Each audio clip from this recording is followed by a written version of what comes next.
Hari ini, Senin, tanggal 6 Juni 2022, dimulai. Pimpinan Daerah Kota Bontang, Saudara Kapolres Bontang, Komandan Kodim 0908 Bontang, Kepala Kejaksaan Negeri Bontang, dan Ketua Pengadilan Negeri Bontang yang mewakili, Saudara Sekretaris Daerah, Asisten, Staf Ahli, Kepala Bagian, Kepala Dinas, Camat dan Lurah, jajaran pemerintah Kota Bontang, perwakilan PT Pupuk Kalimantan Timur, PT Padang NGL, dan PT Indonesia Mandiri, PT Pamong Persada Nusantara, dan PT Pertamina Gas, Komandan dan Arhan Rudal 002 Bontang, Komandan Subtenpol 6 02 Bontang, dan Komandan Lanal Sanata atau yang mewakili, Ketua Pengadilan Agama Bontang, Kepala Kantor Kementerian Agama Kota Bontang, dan Kepala Lapas Kelas 3 Kota Bontang atau yang mewakili, Kepala Kantor Pajak Pratama Kota Bontang, Kepala Kantor Bea Cukai Kota Bontang, Kepala Badan. Hadirin rapat paripurna yang terhormat, pelaksanaan rapat paripurna pada hari ini merupakan tindak lanjut dari penetapan program pembentukan peraturan daerah Perda Kota Bontang tahun 2022. Surat Wali Kota Bontang kepada Ketua DPRD Kota Bontang nomor 188.32/730 tanggal 30 Mei 2022 perihal penyampaian Raperda Kota Bontang tahun 2022. 3. Surat Ketua DPRD Kota Bontang kepada Wali Kota Bontang nomor 170/432/DPRD/2022 tanggal 31 Mei 2022 perihal penyampaian rancangan peraturan daerah inisiatif DPRD Kota Bontang. 4 rancangan peraturan daerah inisiatif pemerintah Kota Bontang yang akan disampaikan, yaitu 1. Rancangan peraturan daerah tentang pengelolaan keuangan daerah. 2. Rancangan peraturan daerah tentang pembentukan kelurahan. 3. Rancangan peraturan daerah tentang fasilitasi pencegahan dan pemberantasan penyalahgunaan dan peredaran gelap narkotika dan prekursor narkotika. 4. Rancangan peraturan daerah tentang inovasi daerah. 7 rancangan peraturan daerah inisiatif DPRD Kota Bontang yang akan disampaikan, yaitu 1. Rancangan peraturan daerah tentang tanggung jawab sosial dan lingkungan perusahaan. 2. Rancangan peraturan daerah tentang penanggulangan kemiskinan. 3. Rancangan peraturan daerah tentang perlindungan dan pengelolaan lingkungan hidup. 4. Rancangan peraturan daerah tentang pengelolaan perikanan Kota Bontang. 5. Rancangan peraturan daerah tentang pengelolaan ruang terbuka hijau. 6. Rancangan peraturan daerah tentang penyelenggaraan pembangunan ketahanan keluarga. Dan yang ke-7, rancangan peraturan daerah tentang pengelolaan dan penyerahan sarana prasarana dan utilitas umum kawasan pemukiman. Pelaksanaan rapat paripurna telah sesuai dengan ketentuan yang diatur pada pasal 73 huruf A dan huruf B Peraturan Menteri Dalam Negeri Republik Indonesia Nomor 80 Tahun 2015 tentang pembentukan produk hukum daerah, sebagaimana yang telah diubah dengan Peraturan Menteri Dalam Negeri Republik Indonesia Nomor 120 Tahun 2018. Yang saya hormati saudara-saudara pimpinan instansi vertikal, Ketua KPU, Bawaslu, Kepala Pertanahan, Statistik. Yang saya hormati saudara Sekda, Asisten Staf Ahli, Kepala PD, bagian Camat dan Lurah. Yang saya hormati saudara pimpinan perusahaan yang mewakili, Bapak Ibu hadirin yang berbahagia. Alhamdulillah, kita panjatkan puji dan syukur kepada Allah Taala Yang Maha Esa yang sampai saat ini senantiasa berkenan memberikan berkah dan rahmat-Nya kepada kita semua, sehingga kita masih diberi kekuatan dan kesehatan melaksanakan amanah rakyat Bontang, membimbing dan membawa Bontang pada keadaan yang lebih baik. Salawat dan salam tak lupa kita sampaikan kepada junjungan yang besar Muhammad sallallahu alaihi wasallam beserta keluarga, sahabat, penerus dan orang-orang cinta beliau. Semoga kita mendapatkan syafaatnya di hari kemudian, amin ya rabbal alamin. Pada kesempatan ini saya menyampaikan ucapan terima kasih kepada Dewan Perwakilan Rakyat Daerah Kota Bontang yang telah menyetujui dan menjadwalkan penyampaian rancangan peraturan daerah dari pemerintah daerah pada hari ini. Saya berharap baik koordinasi pemerintah daerah bahu-membahu mewujudkan Kota Bontang yang lebih hebat. Tentunya tidak lepas dari kerjasama dan sinergitas dari semua pihak. Semoga Allah SWT memberikan kemudahan dan kelancaran kepada kita semua dalam mengemban amanah ini.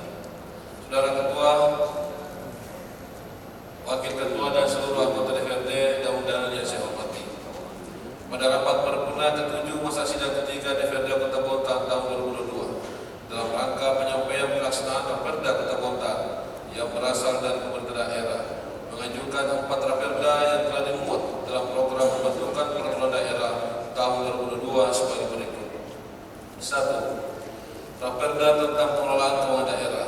2. Raperda tentang pembentukan kelurahan. 3. Raperda tentang fasilitasi pencegahan dan pemberantasan penyalahgunaan dan peredaran gelap narkotika dan prekursor narkotika. 4. Raperda tentang inovasi daerah.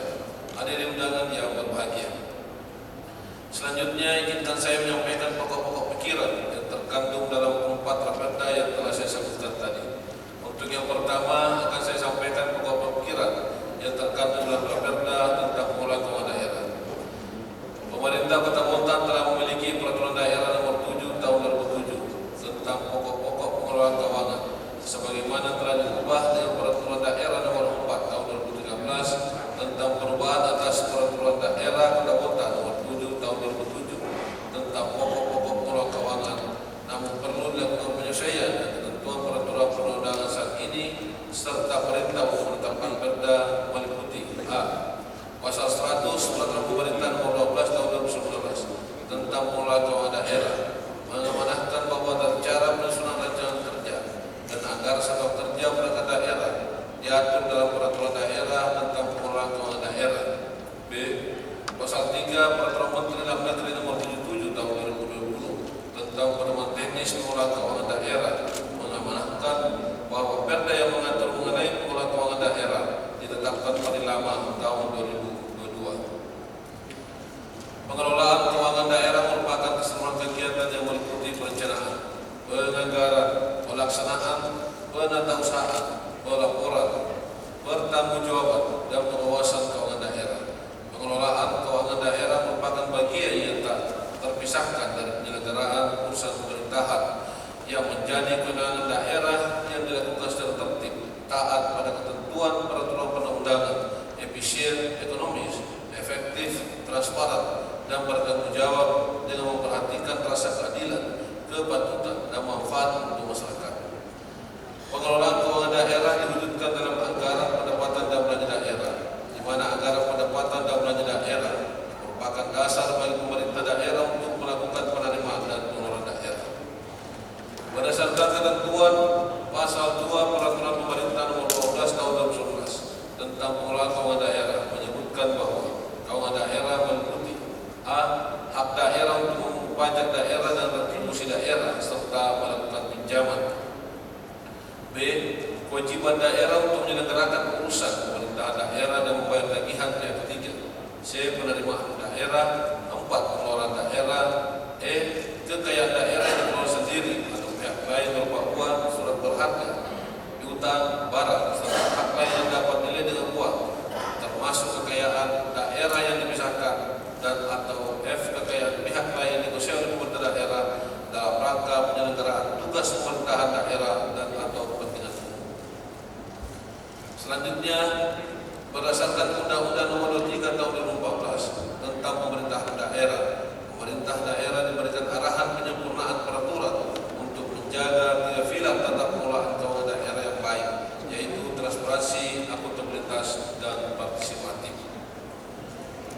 Dalam pengaturan pelaksanaan dari Undang-Undang Nomor 23 Tahun 2014 tentang pemerintahan daerah yang terkait dengan pengelolaan keuangan daerah, diterbitkan Peraturan Pemerintah Nomor 12 Tahun 2019 tentang pengelolaan keuangan daerah yang menggantikan Peraturan Pemerintah Nomor 8 Tahun 2005 tentang pengelolaan keuangan daerah dan Peraturan Menteri Dalam Negeri Nomor 77 Tahun 2020 tentang pedoman teknis pengelolaan keuangan daerah yang menggantikan Peraturan Menteri Dalam Negeri Nomor 13 Tahun 2006 tentang pedoman pengelolaan keuangan daerah sebagaimana telah diubah beberapa kali, terakhir dengan Peraturan Menteri Dalam Negeri Nomor 21 Tahun 2011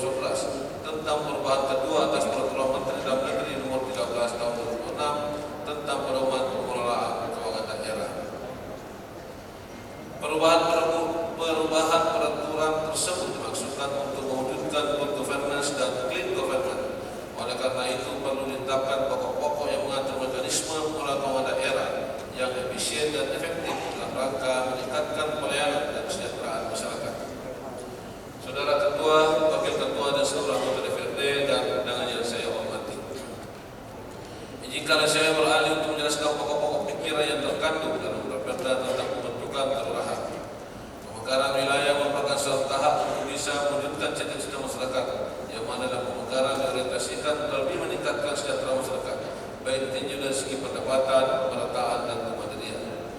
Pemekaran wilayah prinsipnya bertujuan untuk meningkatkan sejahtera masyarakat dengan meningkatkan serta mempercepat pelayanan kepada masyarakat. Kehidupan demokrasi berjalan, perekonomian suatu daerah, pengelolaan potensi daerah, keamanan dan ketertiban, dan hubungan yang serasi antara daerah dan pusat. Pada hakikatnya, tujuan pemekaran wilayah sebagai upaya peningkatan sumber daya secara berkelanjutan, meningkatkan keserasian, perkembangan antar wilayah dan antar sektor, memperkuat integrasi nasional yang secara keseluruhan dapat meningkatkan kualitas hidup. Tujuan lain dari pemekaran wilayah yaitu untuk memberikan pelayanan kepada masyarakat semaksimal mungkin. Pemerintah daerah lebih menjangkau masyarakat hingga orientasi yang jauh sekalipun dan benar-benar komitmen dan kemampuan memberikan pelayanan kepada masyarakat. Berdasarkan ketentuan pasal 229 ayat 1 Undang-Undang Nomor 3 Tahun 2014 tentang Pemerintah Daerah menyebutkan bahwa kelurahan dibentuk dengan perda dan pedoman pada peraturan pemerintah. Selanjutnya berdasarkan ketentuan pasal 11 Peraturan Pemerintah Nomor 17 Tahun 2015 tentang Kecamatan mengatur bahwa 1. Pembentukan kelurahan akan meliputi a. Pemekaran satu kelurahan menjadi 2 kelurahan atau lebih. B. Penggabungan bagian kelurahan dari kelurahan yang bersandingan dalam satu wilayah kecamatan menjadi kelurahan baru. C. Penggabungan bagian dari kelurahan yang bersanding dari 2 atau lebih wilayah kecamatan menjadi kelurahan baru. 2. Pembentukan kelurahan harus memenuhi persyaratan dasar, persyaratan teknis dan persyaratan administratif. 3. Kelurahan dibentuk dengan peraturan daerah sesuai dengan ketentuan peraturan perundang-undangan. Adapun yang dimaksud persyaratan dasar pembentukan kelurahan meliputi a. Jumlah penduduk minimal, yaitu minimal setiap kelurahan 2.000 jiwa atau 400 kakak. Luas wilayah minimal 7 km persegi, dan c. Usia minimal kelurahan yaitu minimal 5 tahun. Selanjutnya yang dimaksud persyaratan teknis pembentukan kelurahan meliputi a. Kemampuan keuangan daerah, maka rasio belanja pegawai terhadap anggaran pendapatan dan belanja daerah lebih dari 50%. Sarana dan prasarana pemerintahan, maka paling sedikit sudah memiliki lahan untuk kantor lurah dan lahan untuk sarana dan prasarana pendukung pelayanan publik lainnya. Dan c. Persyaratan teknis lainnya meliputi 1. Penjelasan batas wilayah kelurahan dengan menggunakan titik koordinat sesuai dengan ketentuan peraturan perundangan. 2. Nama kelurahan yang akan dibentuk. Berikut mengenai persyaratan administrasi pembentukan kelurahan merupakan forum komunikasi kelurahan dan yang disebut dengan nama lain disepakati secara musyawarah yang harus dihadiri oleh seluruh anggota forum komunikasi kelurahan atau yang disebut dengan nama lain. Saat ini kota-kota terdiri dari 3 kecamatan dan 16 kelurahan dengan rencana pemekaran kelurahan bertambah 8 sehingga rencana menjadi 23 kelurahan dengan pembentukan kelurahan baru sebagai berikut. A. Kelurahan Kabupaten Raya dibentuk dari pemekaran kelurahan Dua Kecamatan Bentang Utara. B. Kelurahan Bukit Sekatung Damai dibentuk dari pemekaran kelurahan Gunung Kelai dan dengan sebagian wilayah kelurahan Dua Kecamatan Bentang Utara. C. Kelurahan Tanjung Limu dibentuk dari penggabungan bagian wilayah kelurahan Bentang Baru dan kelurahan Gunung Kelai Kecamatan Bentang Utara. D. Kelurahan Berpas 10 dibentuk dari pemekaran kelurahan Berpas Tengah Kecamatan Bontang Selatan. E. Kelurahan Nyarakat Lestari bentuk dari pemekaran kelurahan Bontang Lestari Kecamatan Bontang Selatan. F. Kelurahan Pesisir Lestari bentuk dari pemekaran kelurahan Bontang Lestari Kecamatan Bontang Selatan. G. Kelurahan Bukit Sintung bentuk dari pemekaran kelurahan Balimbi menjadi Bontang Barat. Dan H. Kelurahan Talihan Indah bentuk dari pemekaran Gunung Talihan dan digabung dengan sebagian wilayah kelurahan Balimbi menjadi Kecamatan Bontang Barat. Terhadap rencana pembentukan kelurahan baru perlu menjadi pemikiran bersama daerah dan DPRD dibahas secara komprehensif dengan memperhatikan beberapa persyaratan yang harus dipenuhi agar dalam pembentukannya sesuai dengan ketentuan peraturan perundangan. Hadirin undangan yang saya hormati, dalam penjelasan berikut akan saya sampaikan paparan umum mengenai pokok-pokok pikiran dari Perda tentang fasilitasi pencegahan dan pemberantasan penyalahgunaan dan peredaran gelap narkotika dan prekursor narkotika. Narkotika merupakan zat atau obat yang sangat bermanfaat dan diperlukan untuk pengobatan penyakit tertentu. Namun jika disalahgunakan atau digunakan tidak sesuai dengan standar pengobatan, dapat menimbulkan akibat yang sangat merugikan bagi perseorangan atau masyarakat masyarakat, khususnya generasi muda. Hal ini akan lebih merugikan jika disertai dengan penyalahgunaan dan penanganan narkotika yang dapat mengakibatkan bahaya yang besar bagi kehidupan dan nilai-nilai budaya bangsa, pada akhirnya akan dapat melemahkan ketahanan nasional. Selanjutnya dimaksud prekursor narkotika adalah zat atau bahan pemula atau bahan kimia yang dapat digunakan dalam pembuatan narkotika, sebagaimana dimaksud dalam undang-undang tentang narkotika. Sebagaimana kita ketahui bersama bahwa saat ini perkembangan kasus penyalahgunaan narkotika di Kota Bontang, termasuk dengan jumlah kasus yang cukup tinggi, maka dibutuhkan strategi penanganan yang komprehensif dengan tujuan mampu meminimalisir, bahkan bisa lebih daripada mengurangi, namun bisa menyebabkan Bontang bebas narkoba. Tentunya bukan hal yang mudah, namun dengan kerjasama bahu-membahu tentunya berpotensi kuat mewujudkan tujuan mulia yang dimaksud. Berdasarkan ketentuan pasal 2 ayat 3 dan pasal 3 huruf A Peraturan Menteri Dalam Negeri Nomor 12 Tahun 2019 tentang fasilitasi pencegahan dan pemberantasan penyalahgunaan dan peredaran narkoba dan prekursor narkotika menyebutkan bahwa wali kota melakukan fasilitasi pencegahan dan pemberantasan penyalahgunaan dan peredaran narkotika dan prekursor narkotika di daerah. Ada bentuk fasilitasi yang harus dilakukan oleh daerah seperti 1. Penyusunan peraturan daerah mengenai pencegahan dan pemberantasan penyalahgunaan dan peredaran narkotika dan prekursor narkotika. 2. Sosialisasi. 3. Pelaksanaan deteksi dini. 4. Pemberdayaan masyarakat. 5. Pemetaan wilayah rawan penyalahgunaan dan peredaran narkotika dan prekursor narkotika. 6. Peningkatan kapasitas pelayanan rehabilitasi medis. 7. Peningkatan peran serta dinas terkait dan pihak lain dalam penyelenggaraan kegiatan vokasional. Dan 8. Penyediaan data dan informasi mengenai pencegahan dan pemberantasan penyalahgunaan dan peredaran narkotika dan prekursor narkotika. Dalam hal ini pembentukan Perda tentang fasilitasi pencegahan dan pemberantasan penyalahgunaan dan peredaran narkotika dan prekursor narkotika merupakan salah satu bentuk fasilitasi pencegahan dan pemberantasan penyalahgunaan dan peredaran narkotika dan prekursor narkotika di daerah. Adapun tujuan pengaturan dalam peraturan daerah adalah A. Membentuk arahan dalam menyusun program dan kegiatan fasilitasi pencegahan dan pemberantasan penyalahgunaan narkoba dan prekursor narkotika secara terintegrasi. B. Mencegah masyarakat agar tidak melakukan kegiatan penyalahgunaan dan peredaran narkotika dan prekursor narkotika. C.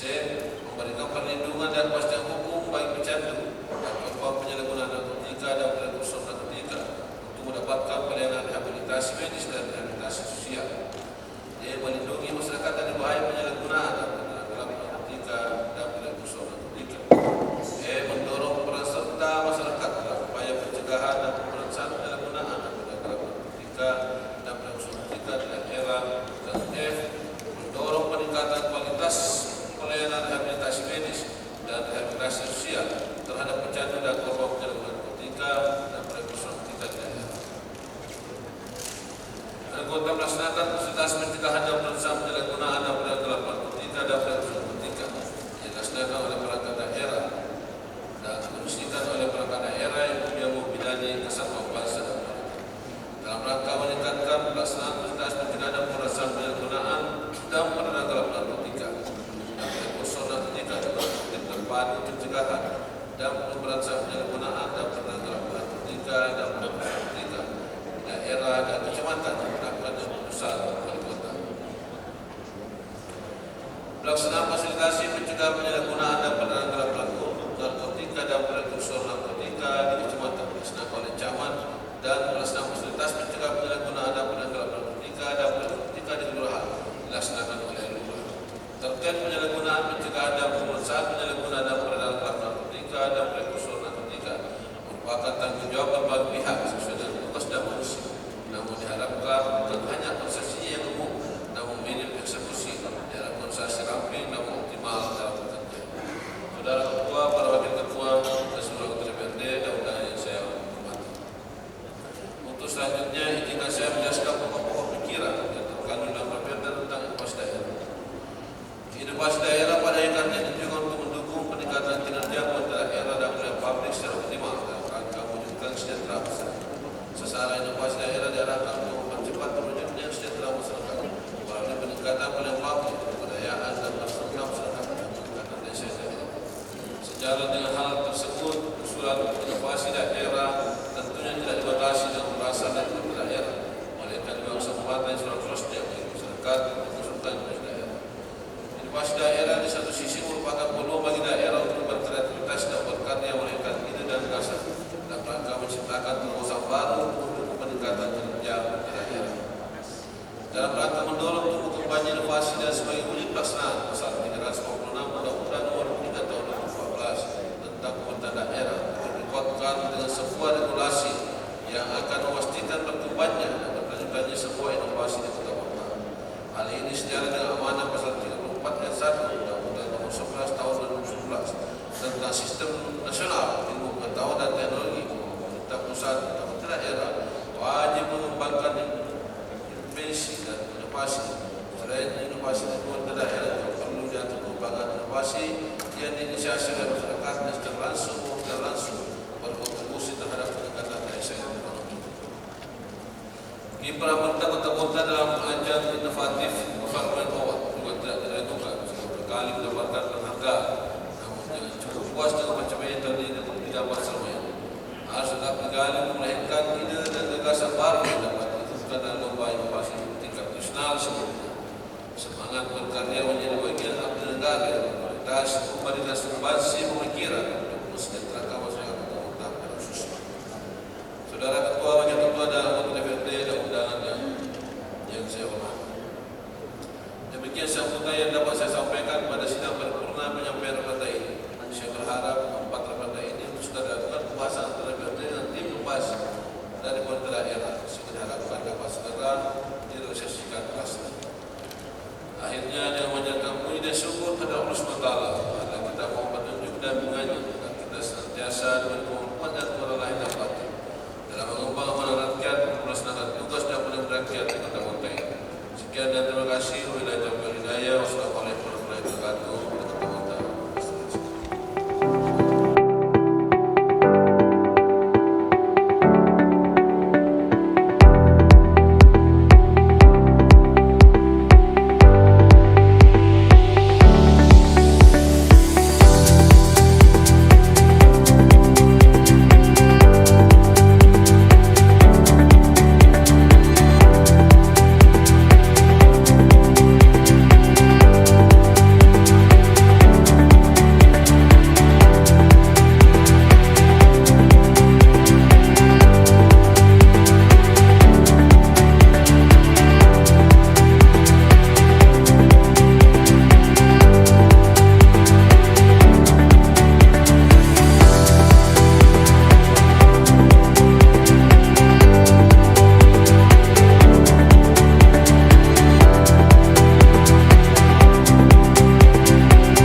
Wassalamualaikum warahmatullahi wabarakatuh. Izin pimpinan. Kita di Samarinda, di daerah lain, bahkan di Pulau Jawa pun memiliki masalah yang sama. Nah, mudah-mudahan dengan berbagai macam forum yang ada, baik APEKSI, ADKASI, kemudian pemerintah Dewan Kabupaten, ADEKSI, kita bisa suarakan ini semua, sehingga dalam waktu yang ada kita bisa melahirkan sebuah solusi yang bijak untuk perekrutan atau pengakomodiran tenaga-tenaga honorer yang ada di lingkup pemerintah Kota Bogor. Memang sebuah dilema ketika kita ingin mengalidayakan, tetapi ada aturan alidaya itu di luar pekerjaan yang dikerjakan oleh PNS. Nah, inilah menjadi PR kita bersama, karena ahli daya pun tidak bisa jenis pekerjaan itu diatur di PP, saya lupa PP-nya, itu mengatur tentang jenis-jenis ahli daya bisa dilakukan di luar ASN atau PNS. Nah, oleh karenanya ini menjadi PR kita semua, dan saya tadi sudah mendengar juga dan mengikuti progres yang disampaikan oleh Ketua Komisi 1 bahwa di akhir bulan Juni saya lihat memang ada agendanya audiensi langsung antara Komisi 1 dengan BKPSDM dan juga Kementerian Pan-RB di Jakarta. Kita tunggu hasilnya, dan saya yakin percaya bahwa pemerintah pusat pun tidak akan mau apabila menyengsarakan rakyatnya. Ini saya bilang ini menyengsarakan rakyat. Kita sudah susah, kemudian lapangan pekerjaan dibatasi untuk menyengsarakan rakyat. Kemudian yang kedua, terkait dengan usulan penyampaian raperda pada hari ini. Penyampaian rancangan peraturan daerah ini baru tahap awal penyampaian. Artinya setelah ini akan ada pembicaraan tingkat 1, kemudian nanti akan ada ruang untuk sikap politik. Nah, di ruang inilah nanti kita akan melakukan sikap politik kita, apakah kita setuju atau tidak setuju dengan berbagai macam raperda yang disampaikan pada hari ini. Artinya kalau kita melihat seperti disampaikan Pak BW bahwa belum krusial untuk mengusulkan pembentukan kelurahan, lebih baik untuk fokus penanganan banjir, ya kita akan gunakan ruang-ruang itu nanti ketika penyampaian pendapat akhir, apakah kita setuju atau tidak setuju. Artinya ini baru penyampaian awal, ya silakan masing-masing punya ruang untuk menyampaikan aspirasinya, bisa dititipkan kepada rekan-rekan yang tergabung dalam pembahasan raperda tersebut. Yang lainnya tadi akan dijadikan catatan oleh Pak Wali untuk dikomunikasikan dengan komite terkait. Baik, sebelum rapat paripurna ini tutup secara resmi, atas nama pimpinan dan anggota DPRD Kota Bontang, kami menyampaikan ucapan terima kasih dan penghargaan kepada saudara Wali Kota dan Wakil Wali Kota beserta segenap jajaran pemerintah Kota Bontang, Forum Koordinasi Pimpinan Daerah, serta hadirin undangan yang telah mengikuti pelaksanaan rapat paripurna dari awal sampai dengan selesai. Kepada rekan-rekan wartawan media cetak dan elektronik, ucapkan terima kasih atas pemberitaan yang telah disampaikan selama ini. Di akhir rapat paripurna pada hari ini, marilah kita berdoa sesuai dengan agama dan keyakinan masing-masing. Semoga amal ibadah yang telah kita kerjakan mendapat berkah dari Allah Subhanahu wa taala, Tuhan Yang Maha Esa, serta bermanfaat bagi kita semua. Berdoa dimulai.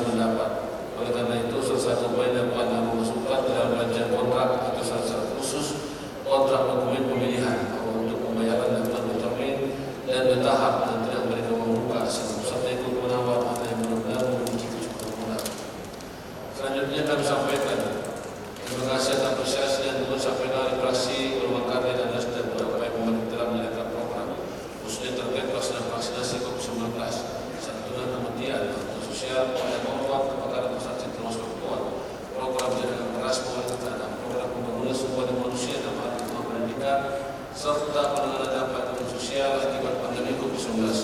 Pemerintah berkomitmen untuk terus menjalankan program-program pembangunan yang dapat meningkatkan kesejahteraan masyarakat Kota Bontang. Hadirin yang saya hormati, selanjutnya jika saya beralih untuk memberikan tanggapan terhadap penanggung rahasia penularan sebagai berikut. 1. Terhadap penurunan realisasi penularan daerah khusus dan fungsi dibandingkan dengan tahun sebelumnya, sebagaimana penjelasan disampaikan atas penanggung rahasia Partai Golkar Karya bersama Nasdem, bahwa penurunan tersebut sebutkan oleh penurunan penanggung daerah bersumber dari retribusi semuanya dengan memotong retribusi dan belasan. 2. Terhadap syarat dan penetapan target pertumbuhan lebih tinggi dan menjelaskan bahwa penetapan target pendapatan daerah sesuai dengan Menteri Menteri 64 tahun 2020 tentang pedoman penyusunan biaya tahun 2021 dan menetapkan target pendapatan daerah tahun 2021 secara umum dihitung dari realisasi rata-rata penerimaan 3 tahun terakhir yang mempertimbangkan data kondisi pada daerah dan fokus daerah, pertumbuhan ekonomi dan tingkat inflasi. 3. Mulai tingginya ketergantungan pendapatan daerah Kota Bontang pada pengembangan dapat dijelaskan bahwa Bontang belum ada kondisi mandiri fiskal. Saat ini persentase PDB terakomodir sebesar 15%, di mana ini hanya dapat dikatakan mandiri secara fiskal jika sudah mencapai minimal 20%. Beberapa langkah yang dilakukan untuk meningkatkan kondisi fiskal adalah optimalisasi database pajak, inovasi peningkatan pajak, penagihan pengurangan pajak, serta peningkatan pajak. Demikian juga akan terus didorong peningkatan PAD yang bersumber dari retribusi daerah, hasil pengelolaan kekayaan daerah yang diusahakan dan lain-lain di PAD yang sah. 4. Mengenai pernyataan bahwa laporan dampak pandemi COVID-19, efektivitas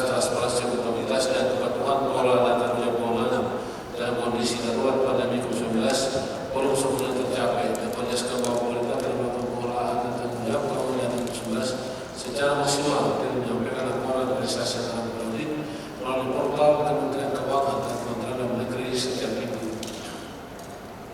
5. Terhadap pertanyaan mengenai realisasi belanja jalan, irigasi dan jaringan serta belanja dan terduga tidak terrealisasi deposit dan surplus berikut.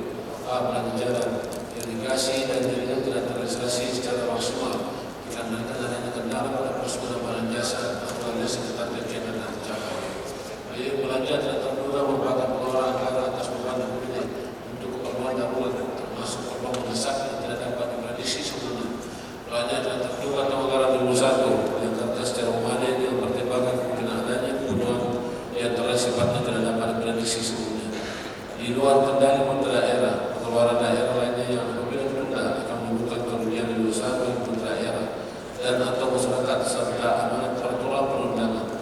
Pada tahun 2021, belanja tidak terduga tidak sepenuhnya terrealisasi dikarenakan keadaan mendesak darurat yang berlebih tidak sebesar yang diperkirakan. 6. Terhadap pandangan mengenai silpa yang relatif tinggi yang menjelaskan bahwa realisasi silpa tahun 2021 sebesar 109,45 miliar lebih terdiri dari kas daerah sebesar 33,80 miliar lebih atau 30,9%. Kas di BUD sebesar 70,95 miliar lebih 24,40%. Kas dana kapitasi JKN sebesar 1,65 miliar lebih atau 1,40%. Dan kas dana BOS sebesar 3,05 miliar lebih atau 2,79%. 7. Mengenai pertanyaan terkait pelaksanaan semua rekomendasi BPKM yang telah lanjut dan akan menjelaskan bahwa pemerintah telah secara aktif melanjuti semua rekomendasi selesai sampai dengan semester 2 tahun 2021. Tindak lanjut rekomendasi BPK telah mencapai 94,97%. 8. Terhadap salah perlunya peningkatan kualitas personalia perangkat daerah khususnya terkait pelaksanaan kursi anggaran dapat kami sampaikan bahwa prinsipnya pemerintah secara terus-menerus melakukan pembinaan dan maintenance bagi personil yang ditugaskan untuk pelaksanaan kursi anggaran. Namun demikian, pemerintah pendapat dan akan melakukan evaluasi terhadap personalia tersebut pada masing-masing perangkat daerah sebagai upaya perbaikan dan peningkatan kinerja kepala daerah. 9. Mengenai saran untuk maksimalkan pelanggaran untuk mengatasi masalah pengentasan kemiskinan, pendidikan, kesehatan, pengangguran, keagamaan dan penanggulangan banjir, dapat kami sampaikan bahwa kebijakan pembangunan tersebut selalu menjadi prioritas dalam penentuan alokasi anggaran pembangunan setiap tahun. 10. Terhadap permintaan untuk dilakukan evaluasi atas program kegiatan yang tidak belum dilaksanakan secara optimal, kami jelaskan bahwa pemerintah melakukan langkah evaluasi melalui pelaksanaan pengendalian personal kegiatan setiap 15 kali. Saudara Wakil Ketua serta anggota DPR sudah hadir saya hormati. Selanjutnya saya akan beralih memberikan tanggapan atas pandangan fraksi PKB bersama P3 dan PDIP. 1. Mengenai syarat perlu adanya peningkatan tenaga personal yang handal dan memiliki sumber daya manusia yang berkualitas agar dapat melakukan perencanaan yang terukur dan mampu melaksanakan secara tepat waktu sehingga pelaksanaan seluruh program dapat terrealisasi secara maksimal. Pada prinsipnya hal tersebut menjadi perhatian pemerintah dan akan melanjutnya dengan instrumen kebijakan yang berlaku sehingga diharapkan program dan kegiatan dapat dilaksanakan sesuai dengan target yang ditetapkan. 2. Dalam saran untuk perencanaan seluruh program harus disusun sedetail mungkin sehingga waktu pelaksanaan seluruh program kegiatan dapat dilakukan tepat waktu. Dapat kami sampaikan bahwa hal tersebut menjadi perhatian dan manipulasi dalam rangka perbaikan dan peningkatan kinerja pelaksanaan program kegiatan pembangunan tahun 2021 dan tahun-tahun selanjutnya. 3. Terhadap saran mengenai perlunya penyediaan data terhadap seluruh kegiatan yang dilaksanakan oleh pemerintah dan tidak dapat diukur dan data yang faktual yang menjadi tolak ukur tingkat pencapaian program dan sebagai pertanggungjawaban hal penggunaan seluruh anggaran. Dan kami sampaikan bahwa hal tersebut telah menjadi perhatian pemerintah dan dilaksanakan dengan penguatan teknologi informasi secara terpadu. 4. Mengenai saran agar pemerintah memperbaiki pengelolaan aset daerah khususnya yang perlu memiliki legalitas. Dapat dijelaskan bahwa pemerintah telah mencatat seluruh aset yang dimiliki pemerintah secara periodik dan dilakukan rekonsiliasi sebagai dasar dalam penyusunan laporan keuangan pemerintah yang diaudit oleh BPK. Pemerintah Kota Bogor telah menetapkan proses pencapaian legalisasi aset daerah dan proses legalisasi merupakan penilaian pencapaian MCP KPK. Hadirin yang saya hormati. Selanjutnya akan kami sampaikan tanggapan atas pandangan operasi Partai Keadilan Sejahtera. 1. Terhadap saran perlunya percepatan pelaksanaan program kegiatan tahun anggaran 2022 pada prinsipnya kami pendapat dan saat ini pemerintah terus berupaya melakukan percepatan organisasi anggaran pada musim-musim perangkat daerah sudah target nanti yang telah ditetapkan. 2. Mengenai syarat agar dalam pelaksanaan kegiatan ini penyedia barang jasa yang profesional dapat kami sampaikan bahwa dalam proses pemilihan penyedia barang jasa telah menerapkan prinsip-prinsip pengadaan barang dan jasa yakni efektif, efisien, transparan, terbuka, bersaing, adil dan akuntabel sehingga hasilnya dapat dipertanggungjawabkan baik dari segi fisik maupun keuangan. Hingga terhadap syarat pembayaran gaji tenaga kontrak daerah dan tenaga pembayaran yang ditanggung oleh pihak ketiga tepat waktu yang menjelaskan bahwa pemerintah telah membayar gaji TKD secara tepat waktu. Adapun terkait penggajian tenaga kerja pemberian melalui pihak ketiga ditentukan oleh pihak ketiga sendiri. Walaupun demikian pun tidak akan mengingatkan kepada pihak ketiga akan memberikan kewajiban terkait penggajian secara tepat waktu.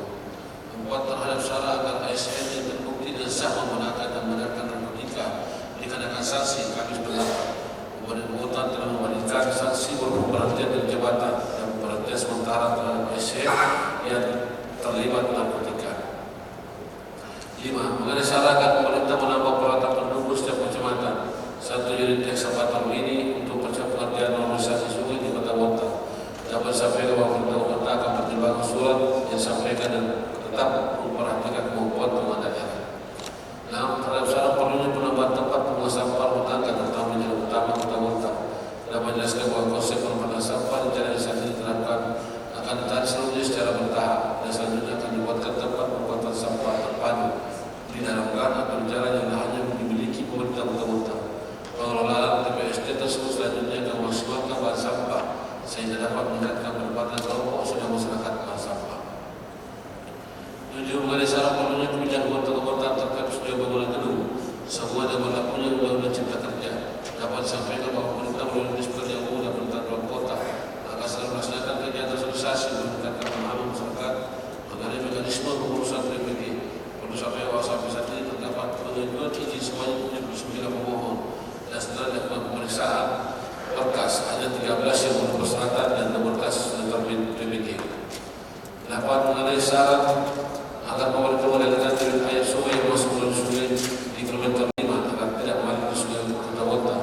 Dapat kami jelaskan bahwa Kota Bontang sedang menyusun master plan pengelolaan banjir Kota Bontang yang akan menjadi acuan dalam seluruh agen pengendalian banjir Kota Bontang sehingga terintegrasi dan komprehensif antara daerah dan sungai yang Kota Bontang dengan dinas keberkahan. Saat ini pemerintah terus melakukan koordinasi antar daerah melalui konsolidasi pemerintah provinsi Kalimantan Timur terkait penanggulangan banjir yang ada di wilayah sungai Karangan yang hilirnya das Bontang dan das Belitung. 9. Terhadap syarat agar persatuan sekolah musikan dapat sepewa penggunaan sarana pelaksanaan musik musikan. Ada pun rencana lokasi akan dapat setiap bulan Juli dan Juli 22. Jenis kooperasi usaha kecil menjadi pedagang melalui bidang perdagangan dan koperasi pasar sedang mempersiapkan rencana dan skema melakukan perdagangan. Saudara Wakil Ketua Anggota DPD serta diri saya mengerti. Jika saya beralih untuk memberikan tanggapan terhadap pemandangan umum sampai ke pelaksanaan bersama perkara. 1. Terhadap penentang bahwa masih terdapat perencanaan kegiatan yang disusun secara cermat beberapa perangkat daerah sehingga dapat pada kinerja pelaksanaan dan penyerapan anggaran tidak memenuhi yang ditarget ditetapkan dapat disampaikan bahwa pemerintah sependapat. Oleh karena itu pemerintah berupaya meningkatkan proses pendampingan dan pembinaan dan penyusunan perencanaan melalui proses asistensi yang semakin berketat. Demikian pula dalam tahap pelaksanaan kegiatan monitoring dan pengendalian akan diintensifkan untuk memastikan bahwa pelaksanaan kegiatan bermasuk-masuk perangkat daerah dapat secara efektif menyelesaikan sudah target ditetapkan. 2. Mengenai pernyataan bahwa masih terdapat orang pengguna yang belum secara tepat menetapkan sasaran indikator kinerja sehingga hasilnya memanfaatkan pelaksanaan tidak sesuai dengan kebutuhan dan harapan masyarakat akan menjadi bahan evaluasi pemerintah bagi perangkat daerah terkait. Namun dia perlu dukungan dan komitmen kita bersama dalam hal ini pemerintah dan DPRD agar menyusun skala tugas kegiatan dan anggaran pembangunan dapat sebesar-besarnya dialokasikan untuk menyelesaikan masalah pembangunan yang dibutuhkan masyarakat. Jika terhadap syarat agar koordinasi melakukan pengelolaan masukan dan menjadi bagian dari dokumen LKPJ oleh Kota tahun 2021 dapat menjelaskan bahwa penyediaan dokumen LKPJ serta data dan informasi lainnya sebelumnya mengacu pada Permendagri nomor 15 tahun 2020 tentang peraturan pelaksanaan peraturan pemerintah tentang laporan dan evaluasi penyelenggaraan pemerintah daerah dengan muatan utama terkait laporan kinerja proyek penyelenggaraan usaha pemerintahan yang menjadi kewenangan daerah. Adapun LKPD semuanya dibaguskan pada laporan hasil pengelolaan keuangan daerah. Namun demikian, pemerintah dapat memahami kedua, laporan tersebut harus dibuatkan sebagai satu satuan hasil evaluasi yang harus menjadi perhatian pemerintah untuk melanjuti bukti-bukti rekomendasi yang telah diteruskan dan disampaikan. Dalam sarankan pemerintah kota meningkatkan sumber daya manusia siap kerja melalui program pelatihan dan training sesuai kebutuhan tenaga skill untuk perusahaan. Dapat disampaikan bahwa upaya untuk meningkatkan daya saing dan kualitas tenaga kerja kota Bontang telah dan terus dilaksanakan baik melalui pelatihan dan sertifikasi tenaga kerja bekerjasama dengan BLK maupun dengan pelaksanaan kerjasama pemegawai di perusahaan. Upaya untuk meningkatkan keterampilan dan pelatihan tenaga kerja juga dilakukan dengan mengoptimalkan peran lembaga pelatihan kerja yang ada di kota. Jika mengenai syarat pemerintah kota mendatangkan aset tanah bermasalah, dapat dijelaskan bahwa pemerintah telah dan terus melaksanakan upaya sertifikasi atas tanah pemerintah kota Bontang. Nomor perlu kami sampaikan bahwa pelaksanaan sertifikasi aset tanah pemerintah memerlukan waktu dan sumber daya yang lebih besar. Dengan demikian, upaya penyelesaian sertifikasi aset tanah akan dilakukan secara bertahap. 6. Terhadap permintaan agar pemerintah pengusaha sakit kebenaran yang menjelaskan bahwa pemerintah memiliki kesehatan saat ini sedang melakukan penelahan lebih lanjut terkait pemanfaatan bangunan rumah sakit kebenaran. Hal tersebut dilakukan dan melakukan diskusi lagi bersama dengan pihak Polres Surabaya yang juga sedang menunggu legal review LO dari Kejaksaan Negeri Bontang. 7. Terhadap suara agar pemerintah meningkatkan sarana permasalahan dan perlengkapan untuk penanggulangan dampak banjir, khususnya perlengkapan tanggap darurat bencana di Kota Bontang. Dapat kami sampaikan bahwa prioritas tersebut akan menjadi perhatian dalam mengalokasi anggaran pada BPD Kota Bontang. 8. Terhadap harapan agar pemerintah Kota Bontang meningkatkan koordinasi dengan pemerintah Provinsi Kalimantan Timur melalui perangkat daerah terkait dengan penguasaan tenaga kerja di Kota Bontang. Dapat sampaikan bahwa upaya koordinasi dengan pemerintah Provinsi Kalimantan Timur yang membangun strategi melalui Kepala Dinas Ketenagakerjaan dan Transmigrasi Provinsi Kalimantan Timur dalam pelaksanaan pembinaan dan penguasaan Kota Bontang. Koordinasi dan kerjasama tersebut mencapai upaya perlindungan, upaya perlindungan upah, perlindungan hubungan kerja, penguasaan kesempatan kerja dan penempatan tenaga kerja, termasuk pembinaan dan penguasaan terhadap tenaga kerja asing. 9. Terhadap syarat dan pemerintah Kota Bontang mengupayakan pengendalian aliran sungai dari Desa Sukarahman di perbatasan Kota Bontang sehingga volume air yang masuk ke Desa Bontang tidak menyebabkan banjir. Sebagaimana yang kami sampaikan sebelumnya, sesuai undang operasi Partai Sejahtera bahwa penanggulangan banjir adalah dilakukan secara terintegrasi selama strategi penanggulangan banjir yang saat ini sedang disusun. 10. Terhadap syarat agar pemerintah segera menyelesaikan kasus pasos PTN Kelurahan Belimbing yang akan dibakar oleh BK dan JKT. Dapat sampaikan bahwa terdapat 9 item aset dan JKT yang telah dicatat sebagai aset Kota Bontang pada kuasa Pembangunan Barat Kelurahan Belimbing. Sedangkan untuk 8 item aset tanah dan bangunan dan IPK mendapat khusus sewa dari IPK atau pemerintah Kota Bontang. Dikarenakan masih terdapat kelengkapan data yang belum dapat dipenuhi antara lain batas tanah dan status bangunan yang berdiri di Bonjasera di dalam IPD. Saudara Wakil Ketua atau DPD serta hadirin yang saya hormati. Demikian jawaban Wali Kota atas menunggu klasifikasi DPRD atas rapor dan pertanggung pelaksanaan PBD Kota Bontang tahun 2021. Kami sampaikan apresiasi dan ucapan terima kasih pada pimpinan dan anggota DPRD atas kerjasama yang baik. Semoga dapat mempertahankan kesehatan. Hanya mana kita mau peduli dari Allah SWT dengan ditetapkan dibandingkan kekuatan lahir dan batin dalam mengubah benar rakyat, menjalankan tugas pemerintahan dan pembangunan guna memberikan pelayanan terbaik bagi masyarakat dan meningkatkan kesejahteraan masyarakat. Wassalamualaikum warahmatullahi wabarakatuh. Kota dan dunia berdua di Kota Bontang Bahasa Desa SB. Terima kasih. Baik, terima kasih kepada Saudara Wali Kota telah menyampaikan tanggapan atau jawaban Wali Kota terhadap pemandangan umum fraksi-fraksi DPRD Kota Bontang atas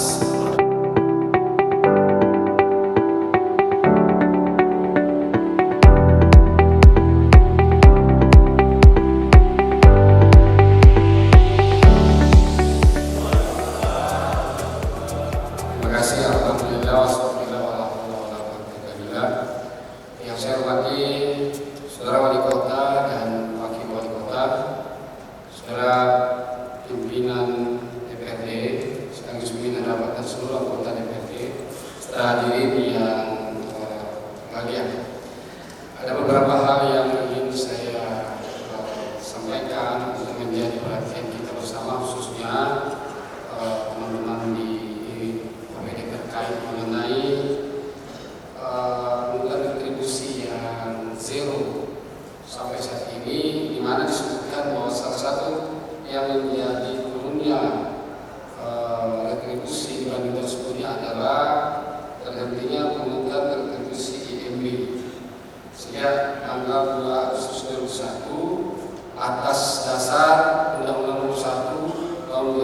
kedua tentang hubungan keuangan pemerintah daerah yang kemudian ditindaklanjuti dengan PP nomor 16 tahun 2021. Ada hal yang menarik di sini, saudara wali kota dan wali kota.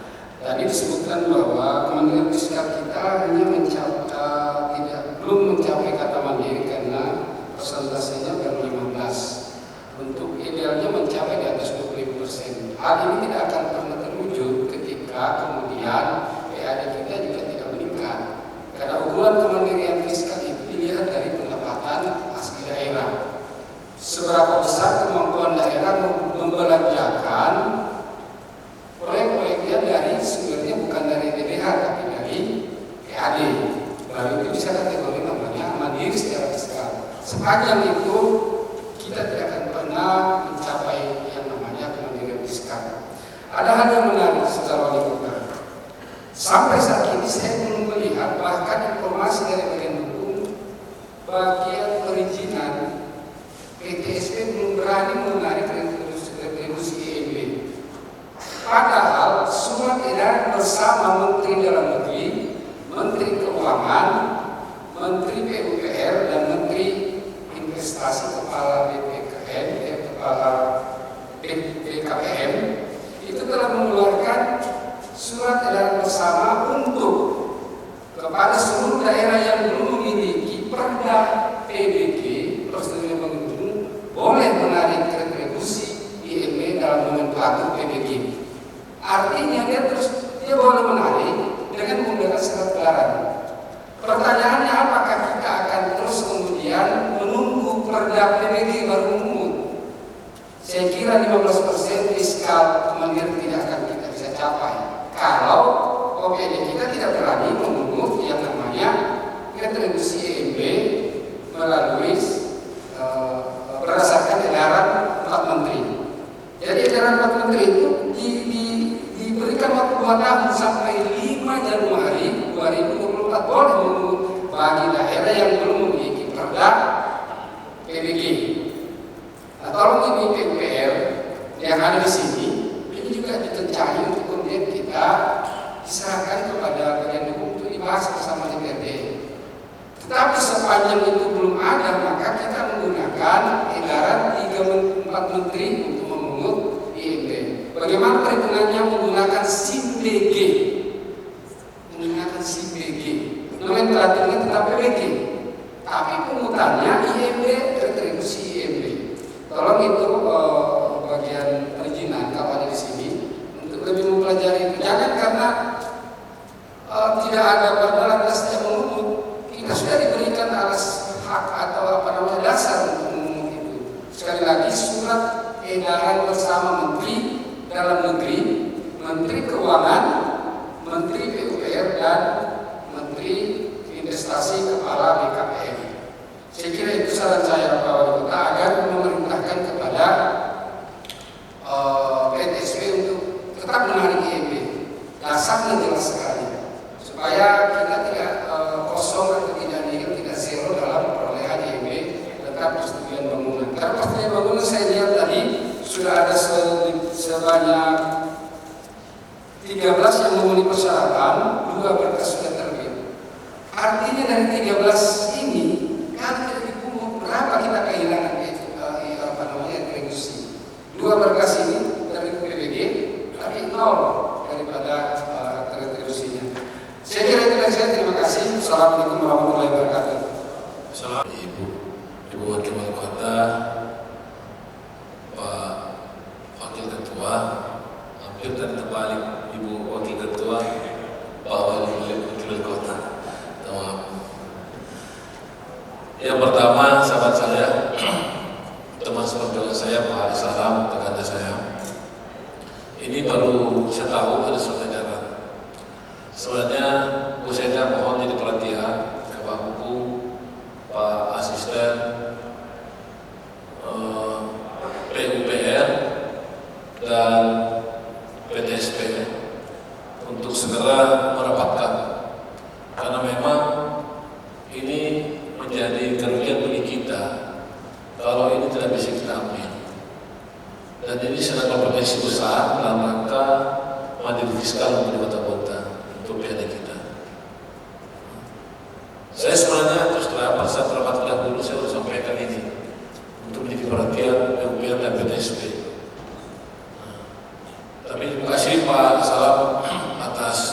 tahun ini.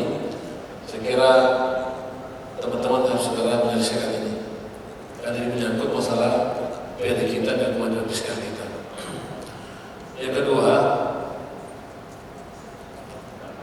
terkait masalah proses pelabuhan, sahabat saya Pak Amir, insya Allah akan saya sampaikan sama LBB, anggota bersinar yang menjadi pengelola pelabuhan, karena berdasarkan regulasi di pelabuhan itu harus dikelola oleh, dan kebetulan sekali LBB ini mendapatkan izin dari Kementerian Perhubungan sebagai badan usaha pelabuhan. Alhamdulillah kita syukurilah, karena sekian lama kita menunggu, baru tahun kemarin kita diberi rekomendasi dari profesional dari Kementerian Perhubungan. Terima kasih atas masukan semua, insya Allah akan segera kita lanjuti dan menjadi perhatian bagi Ibu Seda dan seluruh sahabat-sahabat saya di Komite Bontang. Terima kasih.